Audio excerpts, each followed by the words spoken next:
os nossos microfones. Estamos dando início a mais uma reunião pública das nossas tardes, noites de domingo. Nós estamos, não é? Deixa eu fechar a porta do estúdio.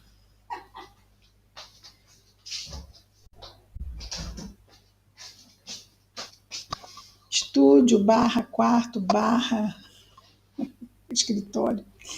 Bom, mais um estudo do Evangelho aqui no Novo Testamento, né? Nós usamos aqui a tradução do Haroldo Dutra Dias, mas podemos usar qualquer Novo Testamento de qualquer Bíblia, não há nenhum contraindicativo, ok?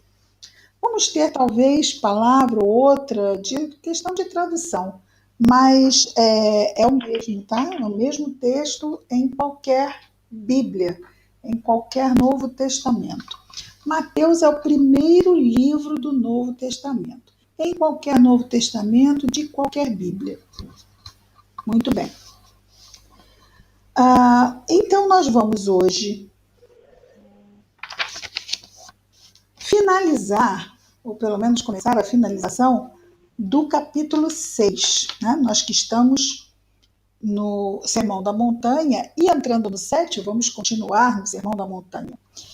É muito interessante. Vamos entrar agora numa parte que é tanto a finalização do capítulo 6 e a prece inicial.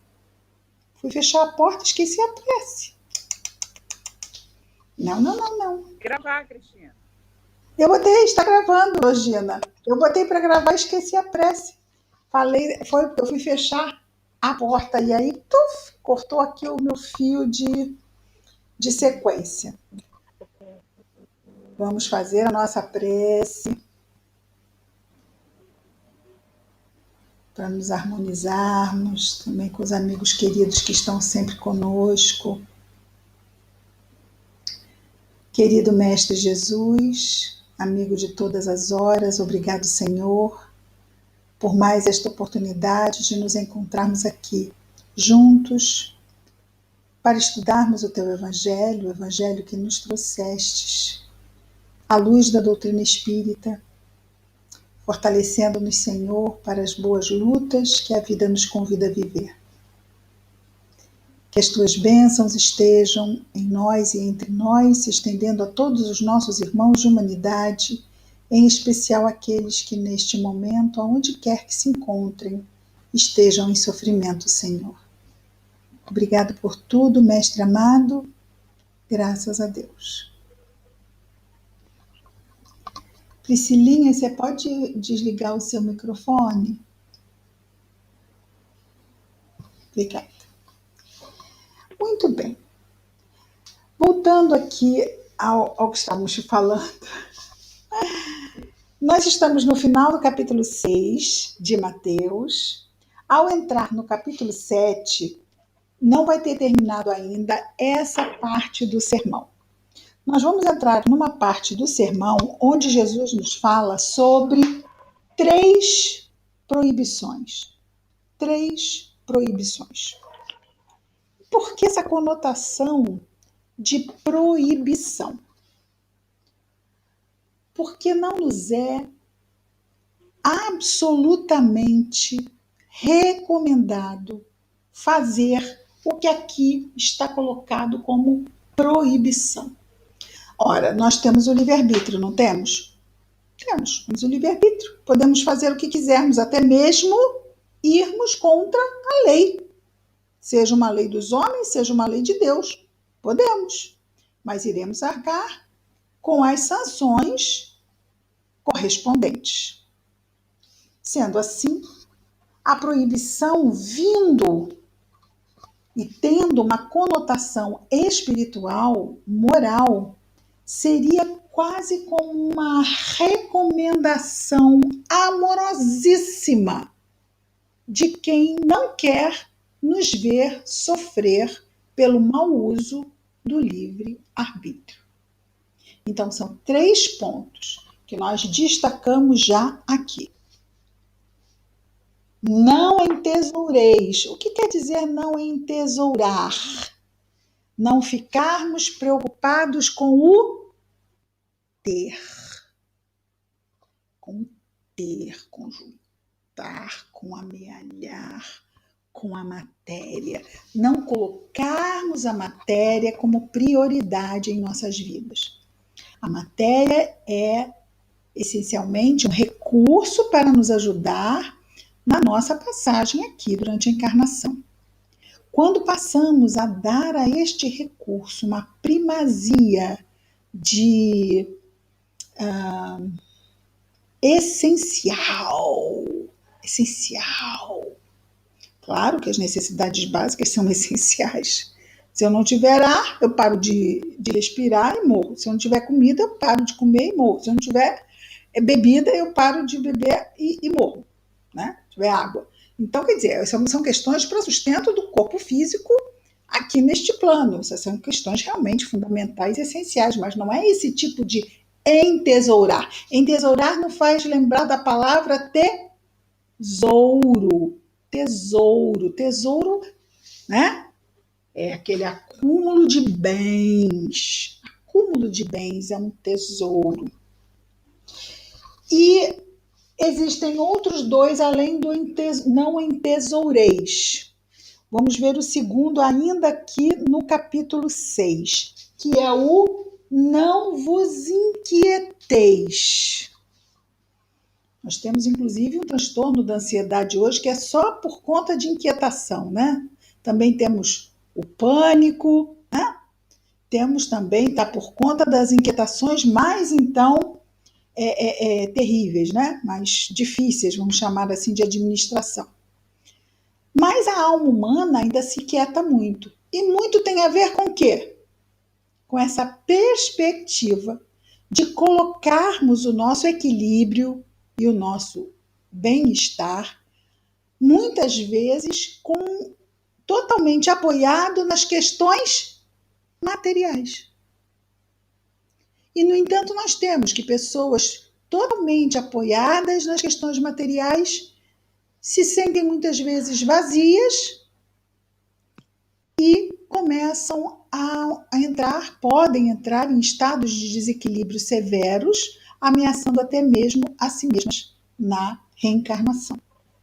Então, essas 2 proibições vão ser vistas ainda no capítulo 6. No início do capítulo 7, nós veremos a 3ª proibição, que é não julgueis.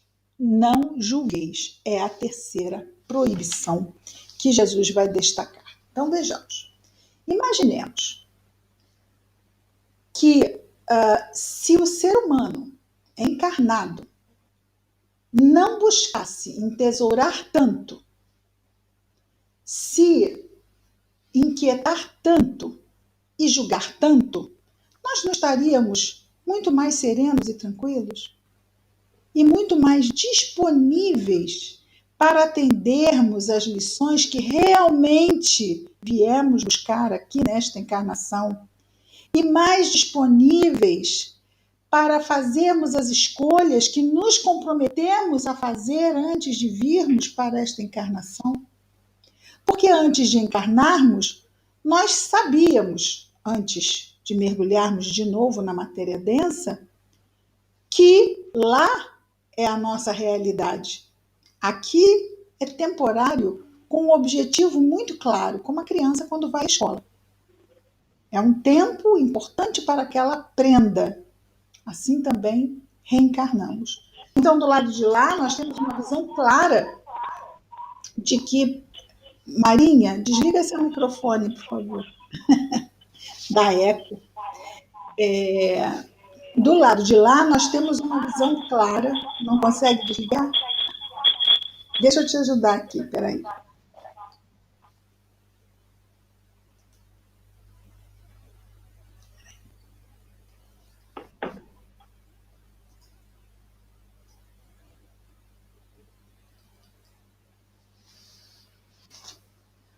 Eu acho que tá indo.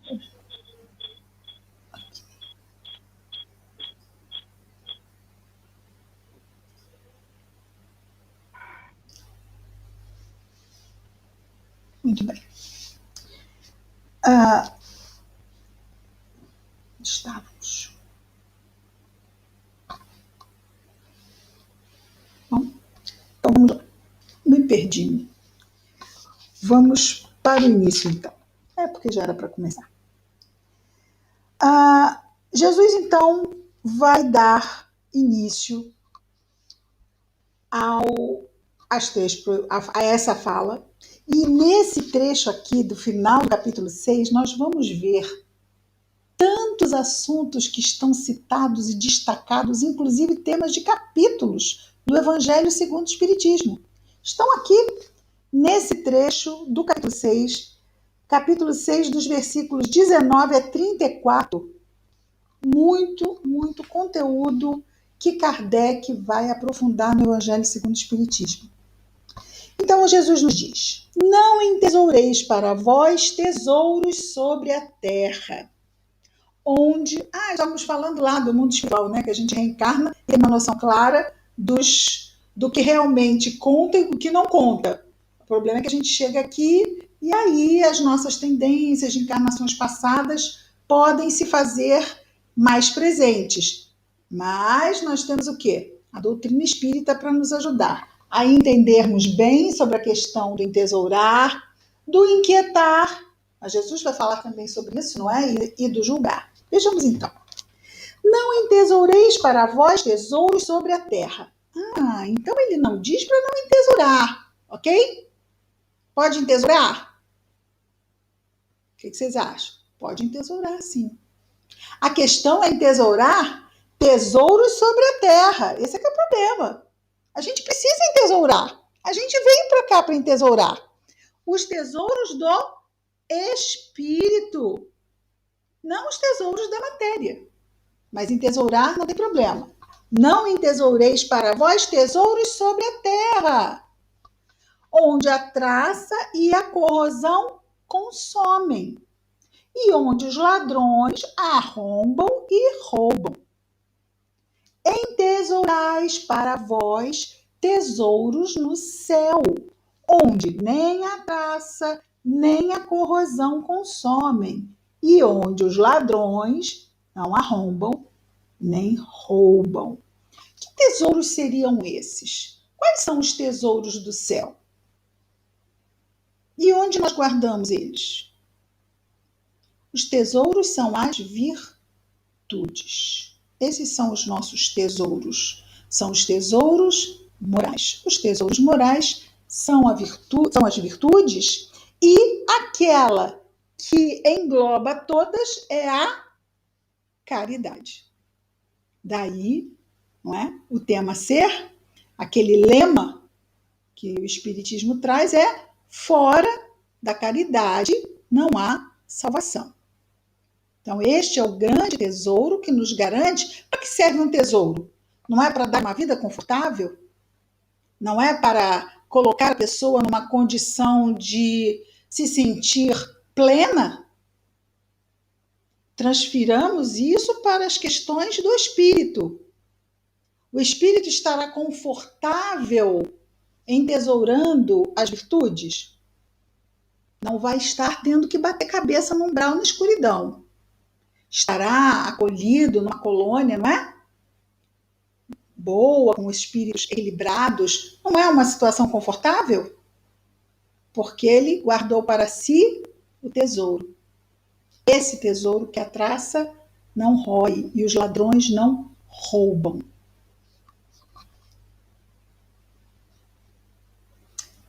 Pois, olha o que Jesus diz: onde está o teu tesouro, ali estará também o teu coração.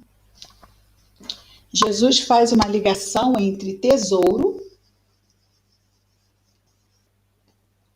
e coração.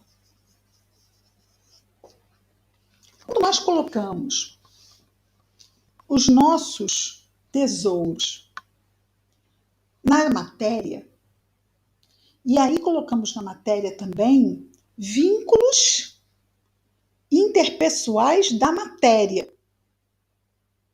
O meu e o minha. o meu isso, o meu marido, a minha mulher, o meu filho. Não é verdade? Isso também não é um tesouro material? Porque espiritualmente o que somos uns dos outros? Irmãos. Não somos? Somos irmãos. Somos irmãos. Estamos esposas, esposos, filhos, filhas. Estamos. Somos efetivamente irmãos. Então é importante também que a gente não se deixe levar muito por esse tipo de ideia de tesouro. Por quê? Da questão da matéria, porque vocês já ouviram falar do ciúme, já? Pessoas que pensam que o outro ser humano lhe pertence, porque é minha mulher, é o meu marido. E porque lhe pertence, muitas vezes não quer compartilhar. Mães que não aceitam compartilhar os filhos com a sua nora. Acontece isso? Existe? Existe. Porque vamos deixando que os vínculos materiais, tanto sobre as coisas quanto sobre as pessoas, tragam para nós ideias equivocadas que nos trazem perturbação. Por que o peso da palavra proibição? Porque essas três coisas, o apego, a inquietação, o julgamento, ficar muito preocupado com o outro, né? Julgar. Isso tudo alimenta perturbação na nossa mente. Ora, nós somos espíritos bons. Nós ainda estamos como espíritos imperfeitos. É difícil qualquer um de nós entrar em estado de perturbação?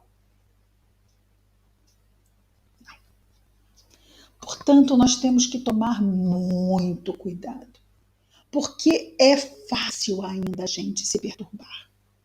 Precisamos ter um cuidado muito grande. E quando há o destaque dessas advertências, porque depois teremos 3 advertências, mas essas não são colocadas a nível de advertência. Esses 3 são colocados a nível de proibição. É proibido. Por quê? Porque é certo que se investirmos nesses 3 pontos, estaremos entrando na perturbação. Podemos entrar na perturbação? Nome disso? Livre-arbítrio. Podemos. Mas não entremos por ignorância. Não entremos por desconhecimento. Entremos por vontade própria. Eu invisto nisso sim, eu sei que isso me perturba, mas eu quero. Tudo bem. Quem que vai dizer que não? A pessoa tem autonomia, ela escolhe o que ela quiser.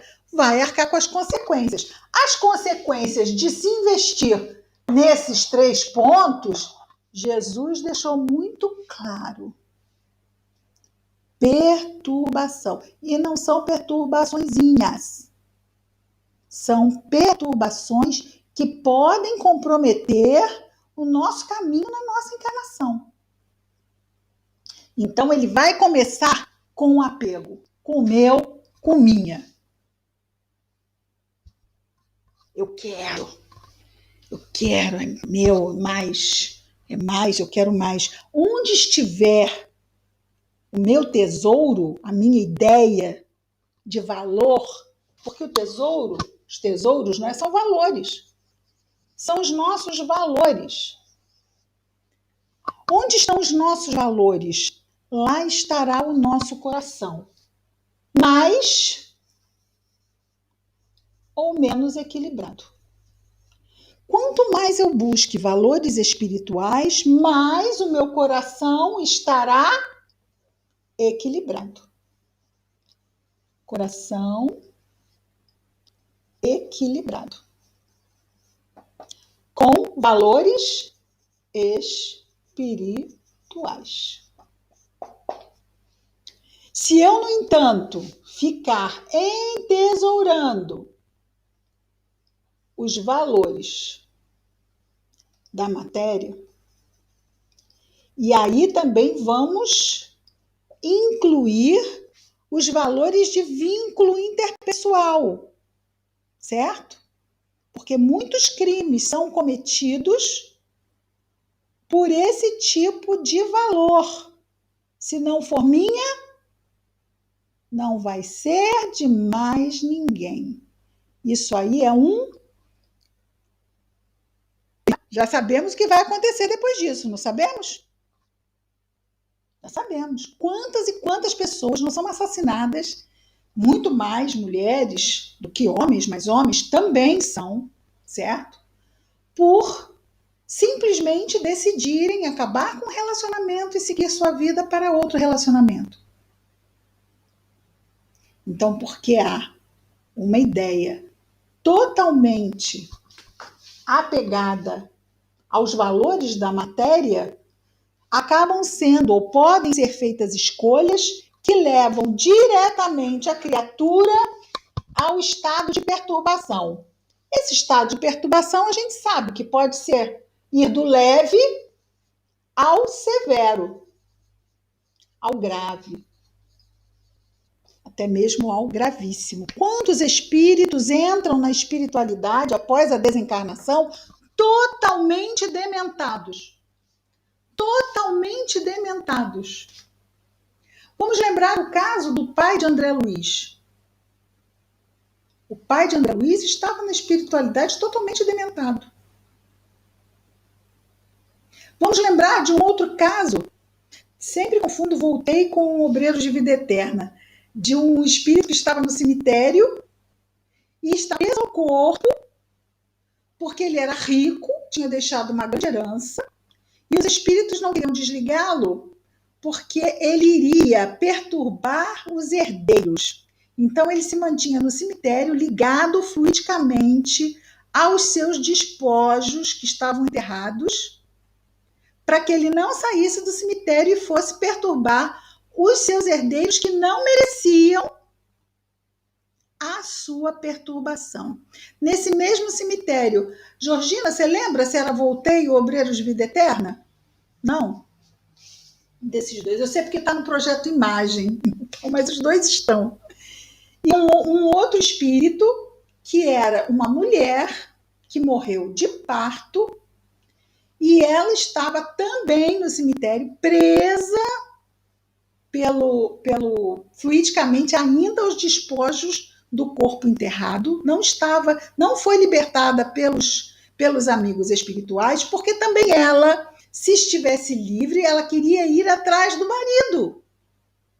Só que o marido tinha merecimento de não ser, porque ela, por mais que ela dissesse ou quisesse simplesmente estar do lado de quem ela amava, ela não o odiava, ela não queria o mal do seu viúvo, né? Porque morreu não é mais marido, morreu é viúvo, né? Ela não queria o mal do seu viúvo, mas seria uma obsessão? Seria uma obsessão. E o marido, o viúvo, não merecia ser obsidiado. Então, porque ele não merecia nenhum filhinho recém-nascido que estava lá com o pai, não merecia uma perturbação daquele espírito rebelde, porque tentavam esclarecer, mas estava totalmente apegada aos tesouros dos valores da matéria. Então, isto pode nos causar muitas perturbações ao desencarnar. No Livro dos Espíritos, nós temos que a fórmula para bem desencarnarmos, além da consciência tranquila, é o desapego. O desapego de todas as questões materiais. Se passamos uma vida juntando, fica difícil a gente se desapegar disso. Nas Telas do Infinito, nome do livro, O Tesouro do Castelo, do espírito Camilo Castelo Branco, mediunidade de Ivone Pereira. Livro Nas Telas do Infinito. Conta a história de um homem rico que entesourou um tesouro na torre do seu castelo. Ao desencarnar, teve um grande problema. Ele investiu tanto dele em acumular aquele tesouro que não conseguia se afastar dele. E ele estava com muito medo. Ele tinha que libertar, só que ele escondeu o tesouro na torre do castelo. Ninguém sabia encontrar aquele tesouro.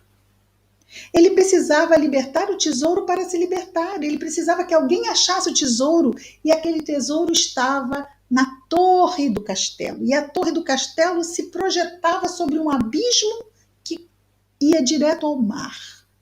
Ele tinha muito medo que aquele topo da torre caísse, porque se aquele topo de torre caísse, cairia no mar.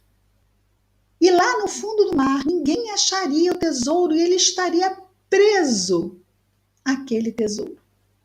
Então, é uma história extremamente interessante e até mesmo divertida. Eu costumo dizer que ela tem bastante humor, essa história, e conta a saga desse espírito para libertar o tesouro, fazendo com que os seus herdeiros o descubram.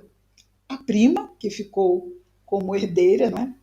E eu não vou contar por que ela não facilmente não chegava na torre daquele castelo, porque haviam condições para ela ser herdeira, e o seu filho.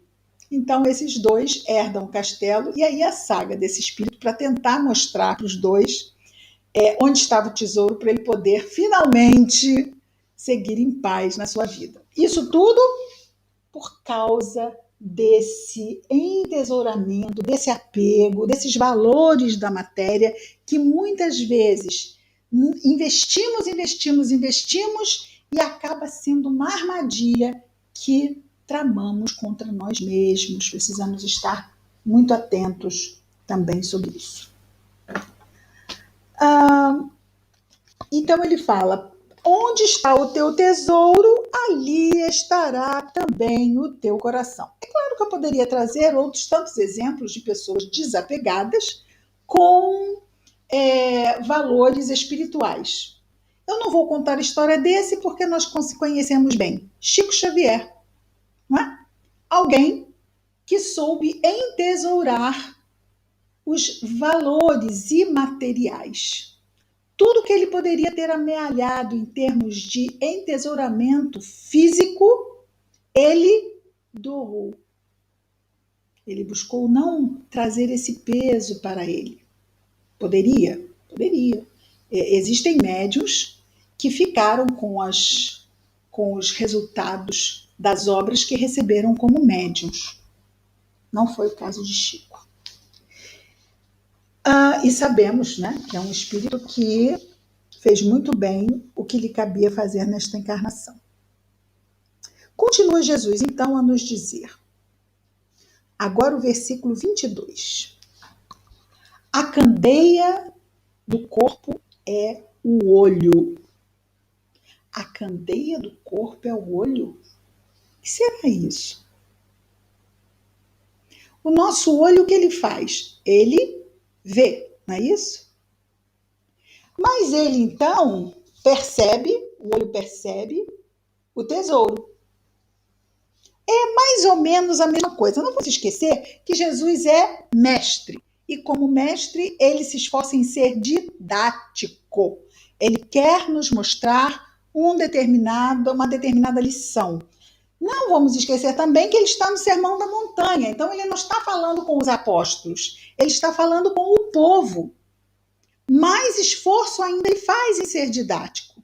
A candeia do corpo é o olho. Candeia é isso aqui, né? Candeia. A luminária.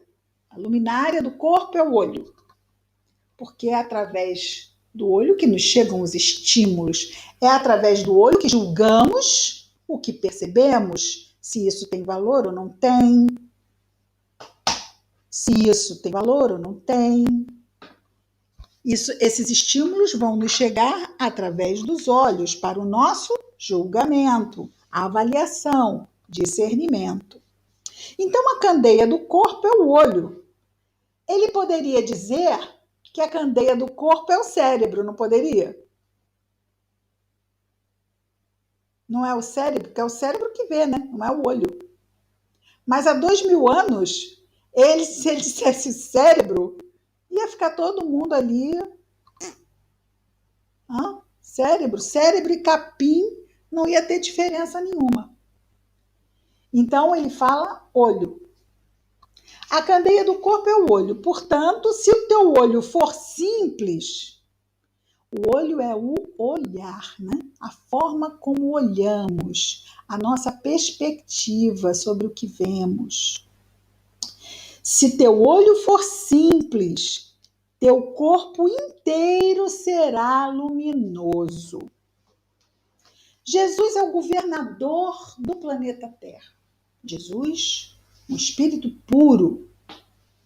Jesus se vestia de púrpura, de linho puro. Jesus se vestia com fios de seda. Não. Porque o olho dele era simples.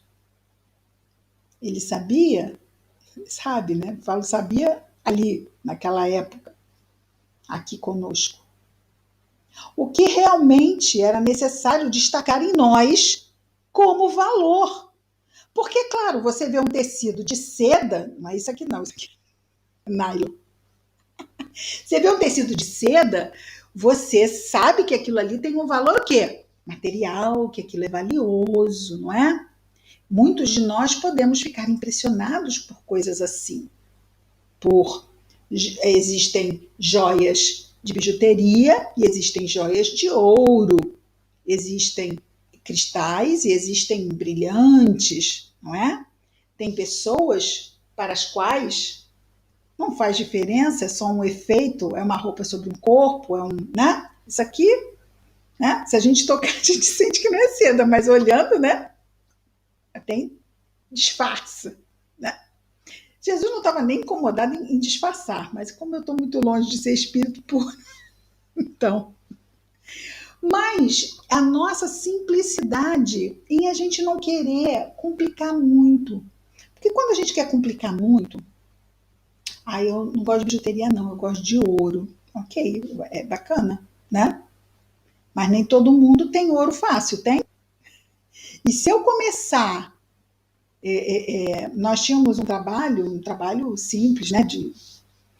De bancária durante vários anos, né? Então, nós tínhamos companheiras no banco ninguém ganha muito, né? Principalmente nem sendo nenhum cargo alto, que investiam muita coisa em joias, porque elas gostavam de ouro. E tinham que ter joias. O brinco tinha que ser de ouro, a pulseirinha tinha que ser de ouro. Não precisava ser uma pulseira. Qualquer pulseirinha, qualquer coisinha que fosse, mas tinha que ser de ouro. Ok, a gente tem uma coisa ou outra. A questão é quando isso fica o quê? Quando essa ideia vira um valor em que eu começo a me perturbar. Quando isto começa a ser uma perturbação, quando eu começo a ficar muito apegado a essa ideia. Ou seja, tudo na minha vida tem que virar ouro.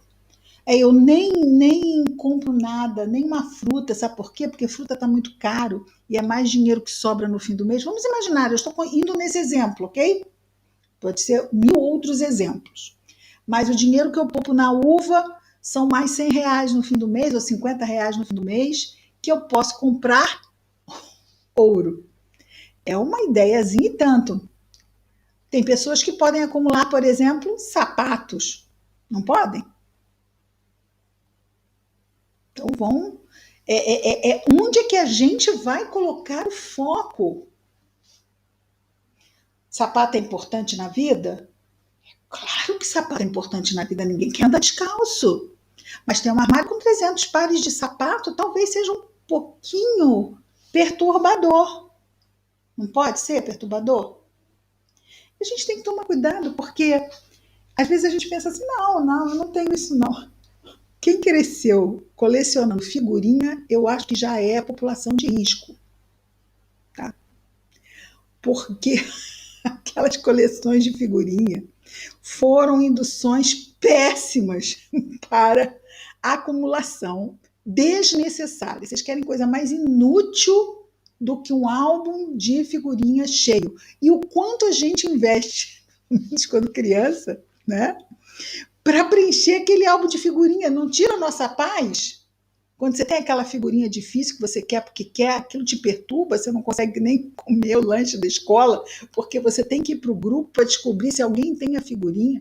Isso é para a gente ter uma ideia do como a nossa mente ela pode facilmente se desviar do ponto de equilíbrio, não é? Hoje nós vemos os nossos jovens com os videogames, não vemos? Muitos estão com dificuldade de sair daquela vida virtual e estar na vida física. Vão entrar muitas situações aí do porquê essas coisas acontecem. Mas esse tipo de apego a este valor, porque é um valor da vida virtual, isso é um valor, não, aquela vida virtual é importante, mas é importante o quanto? O quanto é importante? Todo o tempo que eu tenho, eu não vou conversar com alguém, eu não vou ver um filme, eu não vou ler um livro, eu não vou. Não, eu vou jogar. E aí nós vemos o quanto que esses apegos muitas vezes podem se transformar em vícios, não pode? O vício não é um apego a uma situação em que eu passo a ser dependente daquela situação.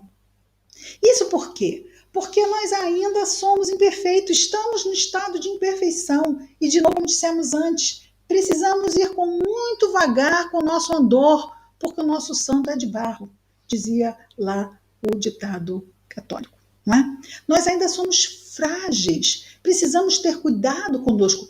Por isso a questão de nos conhecermos, conhece-te a ti mesmo. Que tipo de tendências temos? Que tipo de tendência pode, de repente, nos colocar numa situação, eu não digo talvez até de risco num primeiro momento, mas uma situação de cuidado. Se nós não estivermos atentos na situação de cuidado, podemos chegar à situação de risco, não podemos?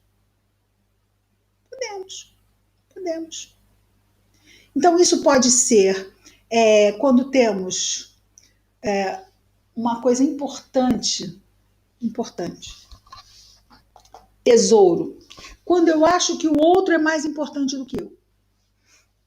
Quando eu estou afastado de mim mesmo. E o outro, e o outro, e o outro, toda a minha referência é o outro, e eu não posso viver sem o outro. Isso é alguma coisa que já não é harmoniosa e já é pré-perturbação, senão já é a própria ideia perturbada, porque o outro não pode ser mais importante do que eu. Não pode. Porque eu respiro com o meu pulmão, eu ando com o meu pé. E se eu passo a ter mais atenção ao pé do outro do que ao meu pé, e é o meu pé que efetua o meu passo, eu provavelmente vou estar mais exposto a quedas, não vou? Porque eu não estou prestando atenção onde eu estou andando. Eu estou prestando atenção aonde o outro está andando, como o outro está andando, com quem o outro está andando. E aí eu me afasto de mim. E quando eu me afasto de mim, eu começo a ficar desatento às minhas ideias, aos meus sentimentos, ao mesmo que eu estou fazendo. Mas eu continuo pensando, sentindo e fazendo. Só que eu não estou ali, porque eu estou aonde? A minha atenção está no outro. Então, esse é um estado em que eu preciso de ajuda. Para me aproximar de novo de mim. Porque se eu estou dando mais importância ao outro do que a mim, alguma coisa de ruim eu fiz para mim mesmo. Posso não lembrar. Mas que eu pisei na bola, eu pisei. E eu preciso me perdoar e voltar a ficar de bem comigo. Porque se o outro me deixa, como eu fico? Mal, não é? O outro não pode me deixar. E aí eu vou começar a ser o quê? Fácil ou difícil para o outro? Difícil. Você ter uma pessoa que precisa de você, que se gruda em você e não vive sem você. Isso no início pode parecer romântico, mas com o tempo isso fica doentio, gente. Não é verdade? Então a gente tem que se cuidar. Isso não é bonitinho nem a gente ser, nem ninguém ser com a gente. Ah, eu acho tão bonitinho. Ela diz que não vive sem mim. Ele diz que eu sou o ar que ele respira. Uom, uom, uom, uom. Toquem as sirenes, toquem as sirenes. Muito bem. Porém, se o teu olho for mau, porque ele vai dizer, não é? Que se o olho for simples, teu corpo inteiro será luminoso. Ah, então, se o olho for simples, o corpo será luminoso. Se eu tenho como perspectiva os valores do espírito, coração equilibrado, como estará a minha saúde corporal? Bem, bem.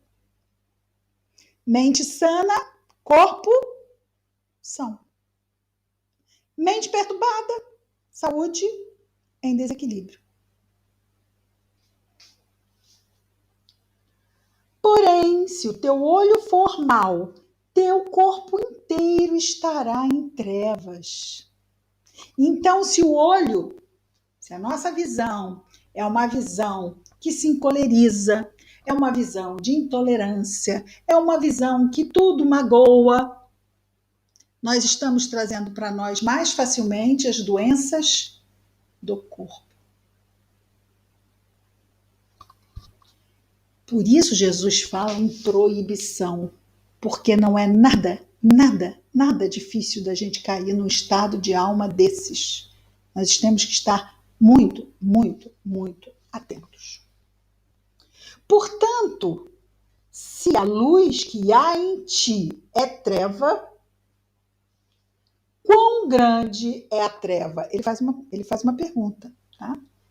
Portanto, se a luz que há em ti é treva, quão grande é a treva? Ninguém pode servir a dois senhores, pois ou odiará um e amará o outro, ou se apegará a um e desprezará o outro. Não podeis servir a Deus e a Mamon. Se a luz que há em ti é treva, quão grande é a treva? Como que a luz pode ser treva? Da mesma forma como não podemos servir dois senhores, a luz não pode ser treva. Um é luz, o outro é treva, correto? Ah, mas eu faço isso e isso, mas uma coisa é uma coisa, outra coisa é outra coisa. Não, não. Uma coisa me tira da outra coisa. Eu não posso ter as duas. Eu não posso ser bom e aceitar o dinheirinho por fora dos 5% toda vez que tem um projeto do não sei o quê. Não dá. Ah, mas eu sou uma pessoa boa. Espera aí, você está cultivando uma colônia de cupim na sua madeira. Você não pode ter saúde se você promove doença. Você não pode, não dá, não combina. É aquela história de comer o bolo de chocolate e querer emagrecer. Tem que escolher. É diabético e quer comer açúcar. Tem que escolher. Ou cuida da saúde como um bom diabético, ou chuta o balde e se expõe a ficar cego, ficar sem as extremidades do corpo e vir até a falecer. Porque é isso que as nossas escolhas desequilibradas promovem.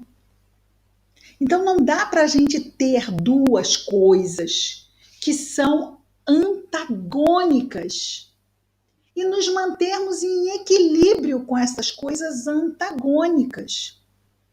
Não dá para eu falar o que me vem à mente, porque eu falo mesmo. Eu falo, se vier falar comigo, eu falo. Bateu, levou. Mas sou um poço de equilíbrio. Pode ser um poço, mas de equilíbrio eu acho muito difícil. Né? A gente não pode ter duas coisas antagônicas convivendo, promovendo a harmonia. Não tem isso. Faz lembrar aquela historinha do homem que vinha pela ponte, e era uma ponte muito frágil, e ele dizia assim: essa ponte não vai cair porque Deus é bom. Vejamos. Esse é um bom pensamento? É um bom pensamento. Ele está tentando ter fé, não é? Mas aí ele pensou que o diabo podia derrubar a ponte também. Aí ele pensou: Deus é bom, mas o diabo não é mau. O que é interessante, não é? Vejamos que Deus, no pensamento dele, deixou de ser suficiente. Interessante, não é? Ele dividiu a fé dele com o mal que poderia também promover uma situação ruim. Quer dizer, o bem protege e o mal faz a situação ruim acontecer. Então ele queria ficar bem com o que protegia e também com o que fazia a situação má. Mas o que protege não evita a situação má de acontecer.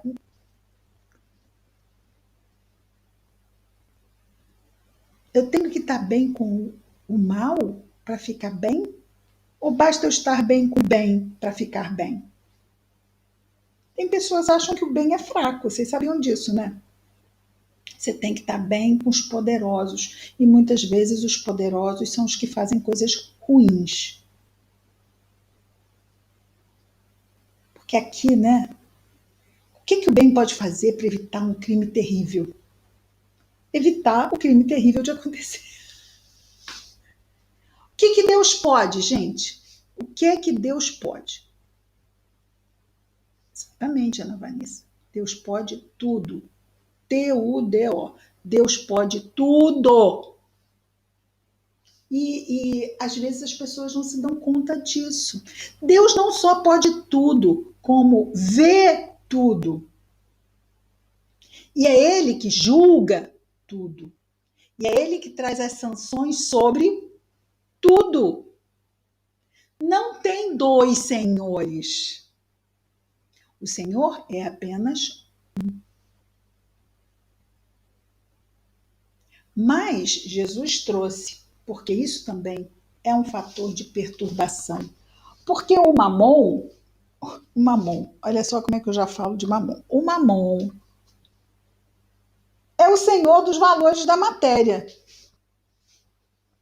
É o senhor que não é senhor nenhum, né?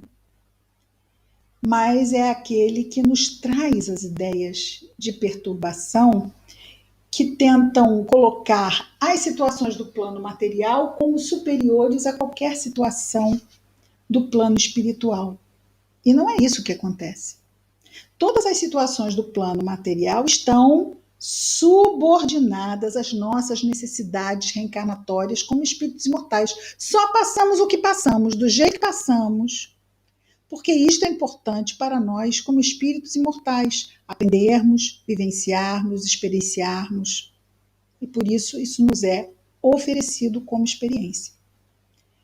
Esse é o que a providência nos dá. O como vamos lidar com isto? Isto é com cada um de nós. Se vamos estar atentos aos valores que nos trazem equilíbrio, ou se ainda vamos nos permitir a desatenção que nos leva à perturbação. Exige um trabalho miudinho, aquele trabalho de dia a dia, aquilo que Santo Agostinho diz: chega no final do dia, dá uma passadinha pelo que você fez no dia, né? Vamos fazer aquele trabalho miudinho de peneirar. O que eu estou pensando agora? Será que isso me convém? Mas isso está me perturbando. Olha como meu coração está doendo. Não tenho nada que eu possa fazer para me sentir melhor. Vou buscar orar. O que será que vai me vir numa prece de sugestão, de aconselhamento? Eu sei que o anjo da guarda está aqui comigo.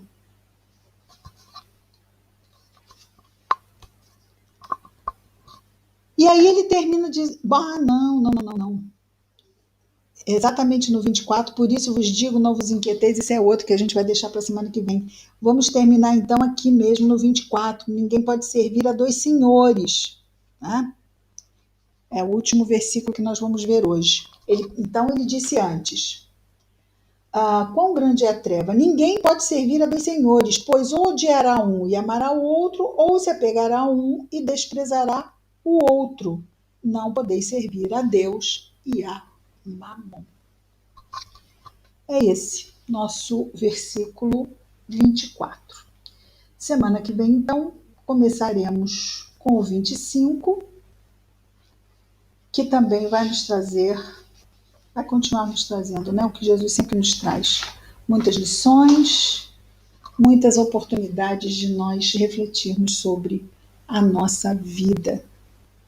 Vamos fazer a nossa prece de encerramento e depois nós vamos abrir os microfones, encerrar a gravação, abrir os microfones para tirarmos qualquer dúvida que possa ter ficado.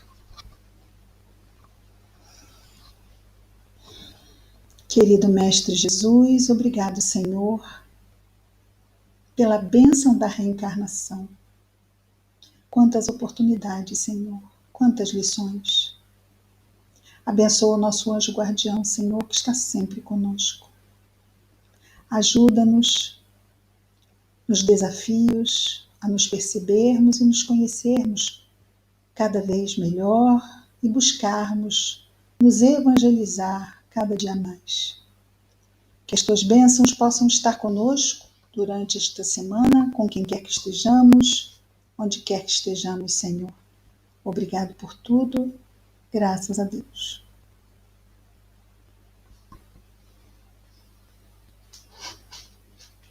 Vamos então